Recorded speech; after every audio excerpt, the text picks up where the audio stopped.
খবর 24 সাথে আপনাকে স্বাগত। নতুন নতুন খবর জানার জন্য আমাদের চ্যানেলে চোখ রাখুন।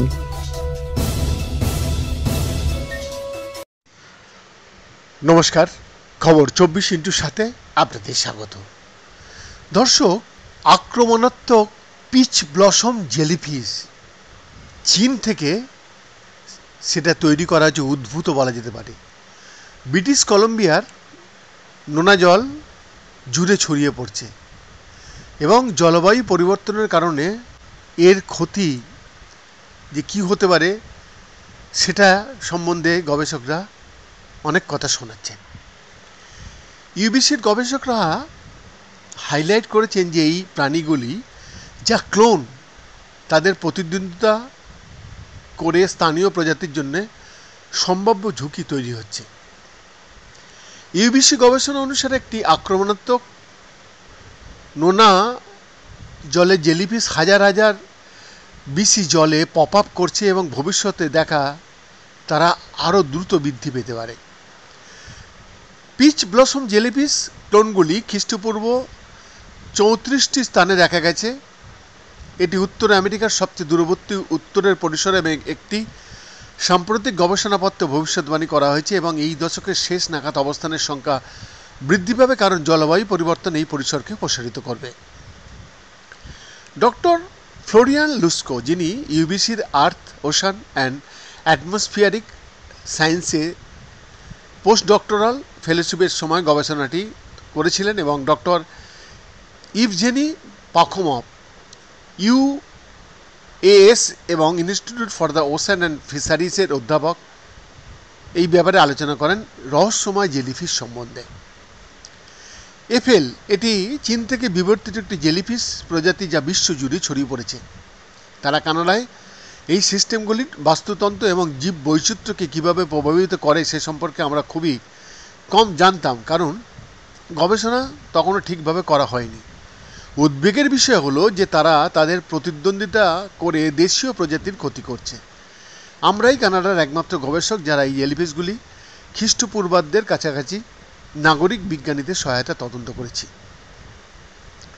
পিচ ব্লসম জেলিফিশ খ্রিস্টপূর্ব 1990 সাল থেকে রিপোর্ট করা হয়েছে, প্রধানত লোয়ার মেনল্যান্ড, ভ্যাঙ্কুভার দ্বীপ, সানশাইন কোস্টের আশপাশে এবং অতি সম্প্রতি ওশোয়াস হ্রদ পর্যন্ত আভ্যন্তরীণভাবে ছড়িয়ে পড়েছে।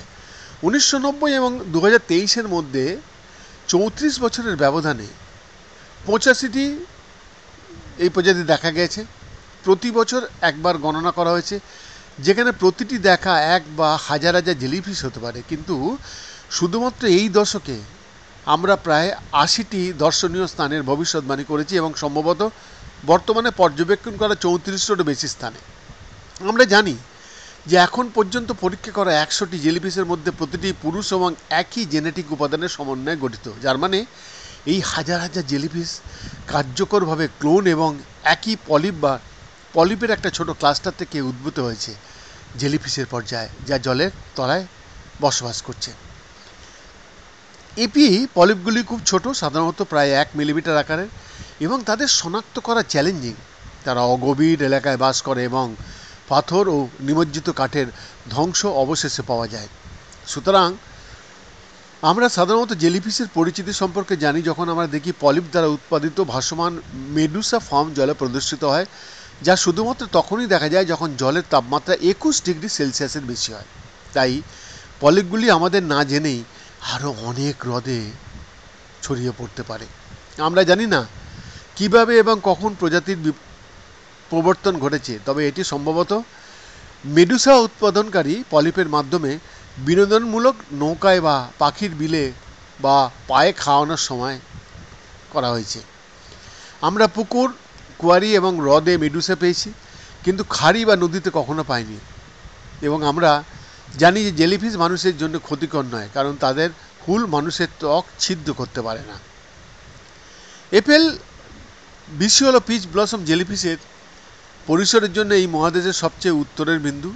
এটি পুনর উৎপাদনের জন্য হালকা শীতকাল এবং উচ্চ গ্রীষ্মের তাপমাত্রার উপর নির্ভর করে, তাই আমরা তাদের পেইরিতে দেখতে পাবো না, কারণ শীতকাল খুব ঠান্ডা।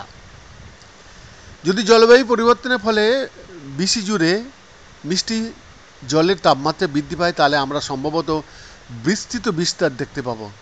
মডেলিং ইঙ্গিত দেয় যে এমনকি আলাস্কান জলাধারগুলির সম্ভাব্য আক্রমণের আওতায় আসতে পারে। যাই হোক, একটি রূপালী আস্তরণ আছে এখনও পর্যন্ত শুধুমাত্র পুরুষদের, যা জেনেটিক্যালি অভিন্ন পর্যবেক্ষণ করা হয়েছে।